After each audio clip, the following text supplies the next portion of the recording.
This is Kendo Matsuda again with my new deck profile of my Luard BCS 2019 Cebu. So I'm still using Luard in premium, and thankfully I got top 8 again. Sadly, there's no words for me because in round of top 8 I lost to gold Paladin. But before that, I'm just gonna show you my deck profile first, my list, my build, and after that I'm gonna do a quick review, like a summary of my tournament report. Right, so first is, you know, the starter Ranger, because I like this art. Okay, and here's my photo just for flexing because it looks good. And so for Drug Heart Luard, so it's very funny because 2 years ago I'm using this as my main vanguard and I made top 8, and after that 1 year passed, which is last year. I used Luard again, but Dragfall, then I made the top 8 again and became champion and qualified to Worlds, and now back to Dragard again and top 8 again. Maybe I should use Dragfall instead. Kidding aside, yeah. Luard forever. Alright, so that's for my grade 3. I'm not running 5, I'm just running 4. Usually I'm running 5 for this one Dragfall, but last minute before the premium I'm making some adjustment with my friend who's also using Shadow, so I decided to run 4 to have an extra space for the grade 1.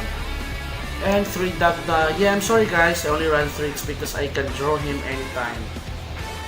Okay, and so for Macha or Macha, yeah, Macha, so best grade 2 gaming.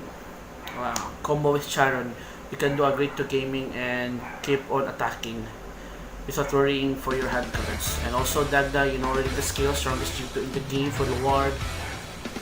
And also my secret spicy tech, Blaster Axe. So I really like this card. So I'm the one who tested this kind of build first. I really like these guides because it's 10k G2, so you don't need to worry, or you don't have to misride or ride some 9ks. You can play a G2 game against some B G2 units, and it has 10k shield.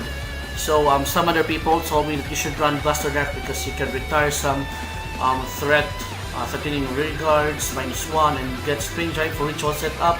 But no, the purpose I run Blaster Axe over Blaster Dark, it's because Blaster Axe, yes, it has no skill, but you don't have to pay counter blast. If you're Luard, you have to minimize on using your counter blast. Or if you use your counter blast, you just have to use it to draw some card, not to retire.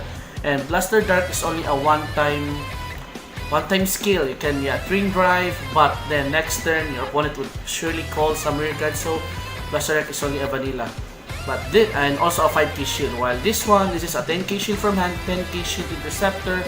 It makes a difference when you guard. Instead of throwing 2 cards or 1 15k shield just to guard the 10k shield to guard, you just have to get rid of this one. So it's a very good for defensive G2 gaming. And so another secret spicy tech, Fallen Knife Eagle. Yes, this is the MVP of G2 against Neo Nectar. And so as you can see, my build is actually just a counter for Neo Nectar and Shadow mirror match, Luard mirror match.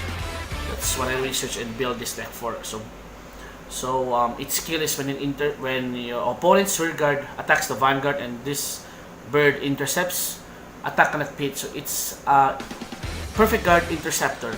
Very good against early game rush, first ride, OTK like Neo Nectar, who's swinging 40k, 38, 35, I don't know.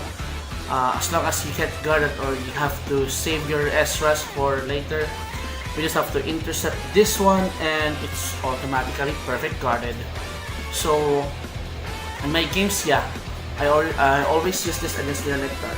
And also Shadow Paladin mirror match, because Morfessa you have to guard 2 or more from hand, so if you intercept this, yeah, perfect guarded.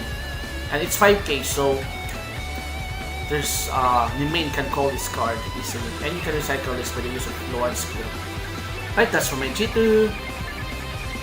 And for my grade 1, I run Daylight, draw 1, of course, +1, the hand is not a problem. It's always good, a bonus, ritual setup. Blaster Javelin, now I think of this as my extra sword breaker and extender for my hand cards for G2 gaming. Because when you're using a Luard deck, especially in this era, you really need to have the main. You really need to have the main in your hand cards in order for you to do the main fulfill combo, the main call, the fallen die for the main call, sword breaker, and draw 1. So, for example, you don't have any of the mains in your hand, then and you have a Blaster Javelin, you don't have sword breaker, then you can use his skill and draw 1, and it's a level 8 attacker. If not, then it's okay. It's still an 8k, 10k shield from hand. So I'm just thinking of this just an extra draw power, draw engine, extra sword breaker. And for the main, of course, best G1. Yup, filter the deck. Calls my Secret Spicy Tech, the Fallen Dive Eagle. And also for Charon, yes, combo with Macha. Counter charge, draw. No, it's only counter charge plus 3k. And you can always, even if you can always have at least one open CB, so that Luard skill, retire one, call this one, and counter charge. So you don't have any problems in terms of counter charging because Charon is here, and I run 4 because why not? For more consistency. So sword breaker, of course, draw 1 is a good thing. Of course, retire fodder, combo for the main, easy, and call from hand 10k, 10k swing. That attack's gonna hit G2. For esras, it's always, I will always forever say this, that esras is the best PG we have in Vanguard. Period. No need to explain. Best PG ever. And another Secret Spice attack, one Honolly. So Honolly, you know the skill, if 5 reaches the 5th battle, your opponent attacks, he or she needs to counter blast in order for him or her to attack my Vanguard. So I use Honolly. I actually use this one. Usually I call him if I don't have any open counter blast, so just for an extra early game, if I have him or Luard setting up Fallen Dive Eagle and Honolly, that's usually my setup if I plan to play defensive against Neo Nectar. Because Neo Nectar can do 5 attacks, 6 or 7, I think. Yeah, with Gladiolus. So during my tournament report, you will know what happened after this one. But yeah, Honolly is useful. He saved me in round. He saved me back in round 5, I think. Yeah. So trigger lineup: 4 heals, 4 stand Ravens, of course, and best stand in Shadow. Every Shadow Paladin's Dream, double stand. V crit, 3, and Premium Collection crit 4, 1 Belial, so it's 8 crit, 4 stand, 4 heal. And another Forerunner, Vicro for counter charge and soul charge, NG for the one. So I run 8 crits, 4 stand. It's because in this format, the Gold Paladin, Neo Nectar, more on Neo Nectar because yeah, that was my mistake. I am only focusing on Neo Nectar while on building this deck.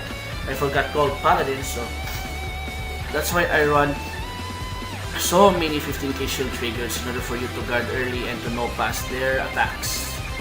This is why I have a lot of quick crits here rather than running the stand trigger, the ritual one. So I run Belial because quick is better for me, because usually if they realize that you run a lot of stand, they just no-guard your Morfessa. So it's very nice when they try to no-guard your Morfessa, they're at 3 damage and you drive check a crit, then 3 damage and kaboom, surprise mother F, alright? So yeah, that's my trigger line up. So next is my Stride. stride would be 3 Morfessa. Yeah, 4 is overkill, I just need 3. Okay? Because in late game, I rather do dragabbyss than Morfessa. 1 Paginator, Agnes, because why not?